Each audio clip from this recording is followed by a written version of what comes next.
Beautiful morning, my dears. Welcome back to our Wisdom Era online classes. In today's class, we shall discuss about a new poem in your English literature, that is The Solitary Repair, written by William Wordsworth. William Wordsworth, his time period is about 1770 to 1850. He is a major English romantic poet who, along with Samuel Trier Coleridge, helped to launch a romantic age in English literature with their joint publication Lyrical Ballads in 1798. He is known as a great lover and preacher of nature and impresses us by the imaginative and philosophical quality of his thoughts. Romantic poetry characteristics: strong connection with the medievalism and mythology, melancholy and altered states of consciousness, the most popular theme country and pastoral poetry. The Solitary Repair whisks us to the beautiful scenic islands of Scotland. The speaker is walking around and sees a Scottish lady tending to her crops, means reaping.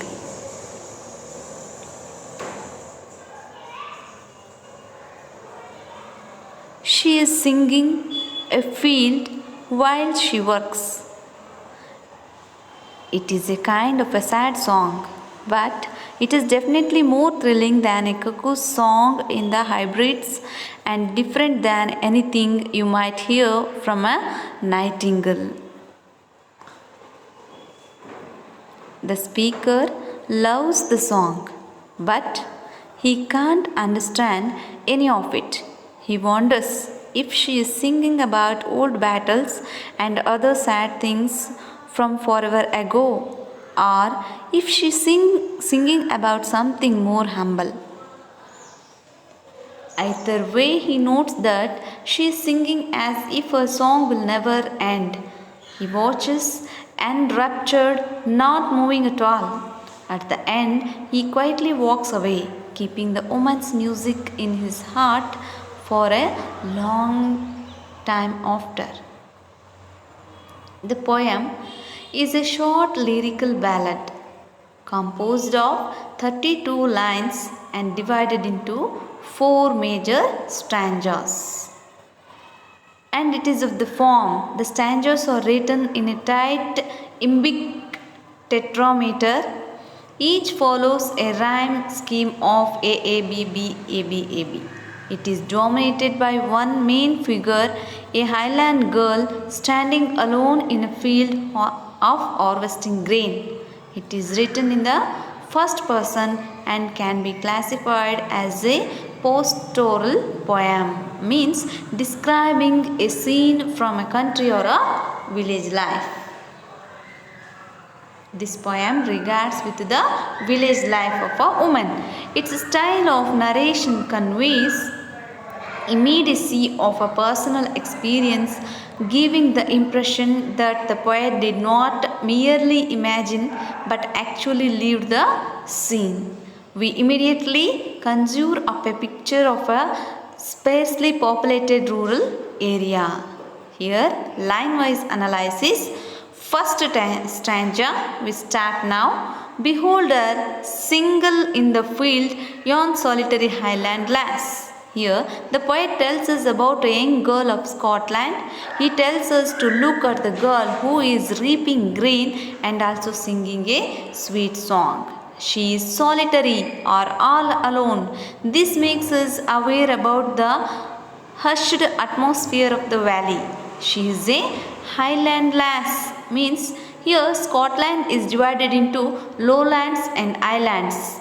Isn't just geographical issues but cultural one too. Reaping and singing by herself, stop here or gently pass. Means here she is reaping grain and also singing a sweet song all alone. The poet is so mesmerized and elated by the singing that he does not want it to end. If he stops or passes by, she might see him and stop singing. You don't want to do that. just because he wants to hear those voices. He advises the passerby to stop and listen to her song or pass very silently and so that she is not disturbed. He is moved by her song and feels that they might be moved by him too. Alone she cuts and binds her grain and sings a melancholy strain. Here, the poet says that the island girl cuts and binds the grain in sheaves. She is also singing a sad song. She is very busy in her song as well as her work. She is working along with her song. The speaker now gives us more details about what she is doing on. She is cutting some kind of grain and tying it all together binds. The song she is singing isn't a very happy one. It is a melancholy strain.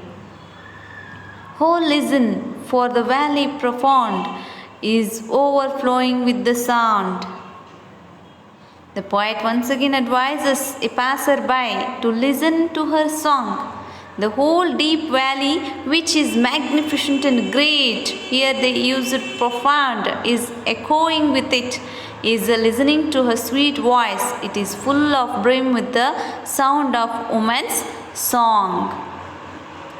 And in stanza 1, we should overview it now, the poet introduces to a subject of a poem the solitary reaper cutting grain and singing a melancholy strain, single, solitary, by herself and all alone. Emphasize the girl's solitude. The act of reaping alone in the field binds the girl intimately. As she sings and the melody fills the lonely valley, she becomes almost completely merged with nature. She sings a morose, gloomy song while she cut and binds sheaves of grain. It seems to the poet as if the surrounding valley is brimming over with the song of the reaper. And poetic devices here in first stanza.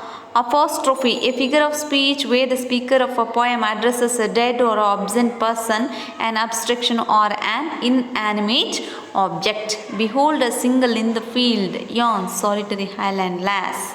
Stop here or gently pass. Although the reader is not present, the speaker imperative to behold the girl at her work puts the reader vicariously in the company of the speaker as if they were walking in the highlands together. He advises the reader to either stop or to listen the song or just pass by quietly without disturbing her. Inversion. Normal order of words is reversed in order to achieve a particular effect of a emphasis or meter. Alone she cuts and binds the grain.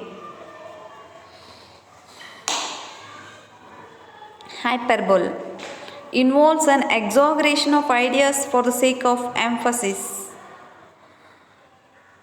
Here, oh listen, for the valley profound is overflowing with the sound. Here the word they use it profound is exaggeration. Antithesis, a rhetorical device in which two opposite ideas are put together in a sentence to achieve a contrasting effect. Stop here or gently pass by. No nightingale did ever chaunt more welcome notes to weary bands of travellers in some shady haunt among Arabian sands. Here the poet compares the sweet voice of a girl to that of a nightingale, a sweet voiced bird. So far, no nightingale has sung a song as melodious as the girl sings. When a group of tired travelers reaches a shady place in the Arabian deserts, the nightingale welcomes those fellows. Here, the voice of that singing girl is sweeter than that of the nightingale. Wordsworth has consciously chosen the nightingale, the best singing bird, only makes us aware about the superiority of the song of the solitary reaper. Next lines, a voice so thrilling never was heard in springtime from the cuckoo bird, breaking the silence of the seas among the furthest her brides. Means here a comparison between the song of a girl and the song of the cuckoo is made. Such a sweet voice was never heard from the cuckoo. Even in the spring season, the bird song always very sweet, but the voice of a girl was even sweeter. It was so sweet that it broke the silence of the seas and so far off islands or northwestern coast of the island. Here in stanza 2 describes the speaker's reaction to the maid's song. The words of the song are in a language unknown to him, but he remains transfixed by a melody which seems to stretch the limits of time and space. He associates the sweetness of the reaper's song with the beautifulness of her voice. Next, here he used alliteration, that is repetition of similar sounds. No nightingale, some shady among Arabians. Next, metaphor, it is implied or hidden comparison between two things that are unrelated but share some common characteristics. The solitary reaper song has been compared with the song of the nightingale here and the song of the cuckoo too. Next, hyperbola. The hyperbola used is breaking the silence of the seas. It is an exaggeration because we can't break the silence of the seas. Will no Next lines, will no one tell me what she sings? Perhaps the plaintive numbers flow for old unhappy, far off things and battles long ago. Means here the poet does not understand what actually she is singing, what language she is using. He tries to interpret it and wonders whether anyone will tell him the meaning of that song. He speculates that the girl is probably singing some plaintive numbers, that is mournful or sad songs of distant past or about some old unhappy far off things in her of her life. But he does not understand what actually she is singing. Perhaps she is singing about battles which have been fought a long time ago. He further wonders whether the song has something to do with the day-to-day life or solitary repair. He thinks that she might be singing about the grief and sadness which had occurred and might return. Next lines. Or is it some more humble lay, familiar matter of today? Some natural sorrow, loss or pain that has been and may be again.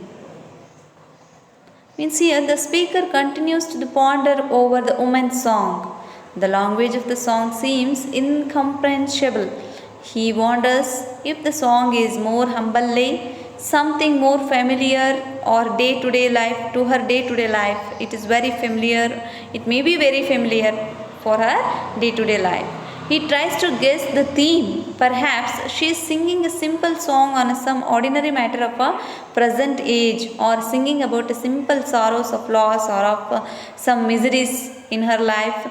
He is really sure only about one thing: the woman is singing a sad song. Probably the incident of loss or pain has taken place in the past and it may be experienced again in the future. Next, here in this stanza, as he allows the song to engulf his consciousness, he envisions far off places and times of long ago. His imagination transports him from the field in which he stands to the edge of infinity. Next stanza, whatever the theme, the maiden sang as if her song could have no ending.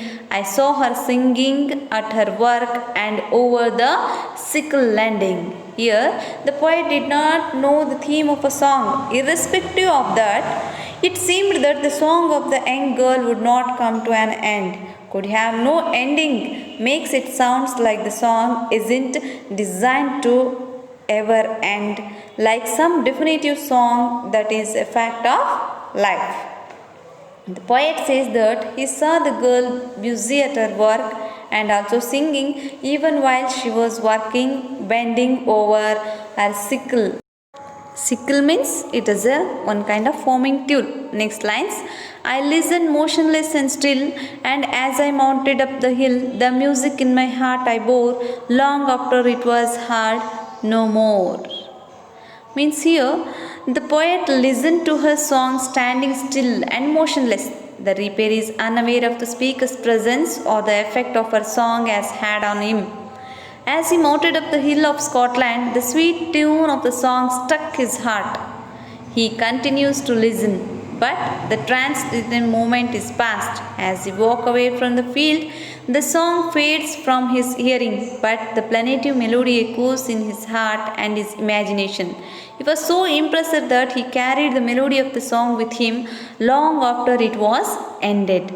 The speaker is experiencing a transcendental moment. He is motionless and still, means daydreaming. Use of present tense, behold, sing, etc. to the past tense, I listened, I mounted.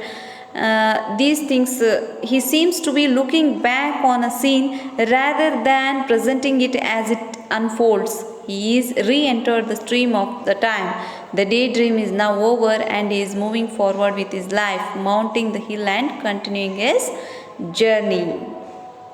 Here poetic devices in stanza 4 is inversion, and over the sickle bending, the music in my heart I bore. These two are the inversions. The solitary repair is about the power of imagination to transform common everyday events into a representations of a larger reality, to express an abstract idea using concrete images. Here, the reaper becomes a spiritual gateway for the poet. The natural environment heightens her mastery. Her song becomes an articulation of the eternal, the boundless, and ultimate reality. The inactive impressions of the infinite makes him different person. Her song permeates his intellect and lingers in his heart for a long time. Thank you.